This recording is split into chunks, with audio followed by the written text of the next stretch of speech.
Magandang araw po sa inyo aking mga kalakbay.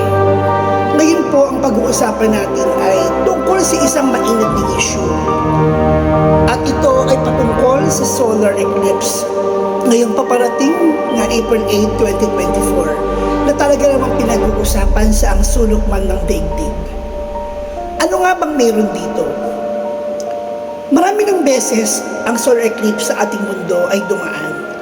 Ito ay 2 hanggang 3 beses na ating pong nasasaksihan sa loob ng isang taon. Ang solar eclipse ay nangyayari na kapag ang liwanag ng araw ay dumadaan sa pagitan ng ating mundo. Minsan, hinaharangan ng buwan ng bahagi ng araw.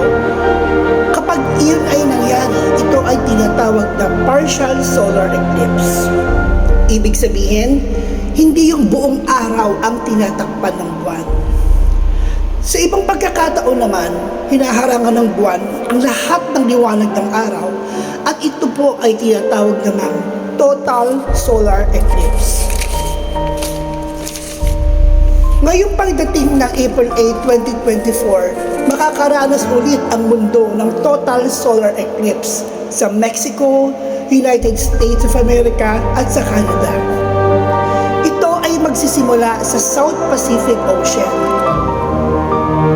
Maraming beses ito nangyayari tulad noong taong 2017. At ito rin po ay kanilang inahalin tulad sa isang teorya na di umano na ito raw po ay isang tribunal or judgment day ng ating Panginoong Jesus or 3 days of darkness na ito po ay magtatagal.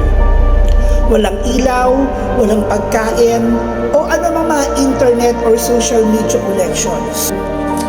Mga kalakbay, wala po tayong dapat ikatakot o ikapangamba sa paparating na total solar eclipse ngayong April 8, 2024. Sapagkat ito lamang po ay isang teorya at wala pong basehan at walang katotohanan.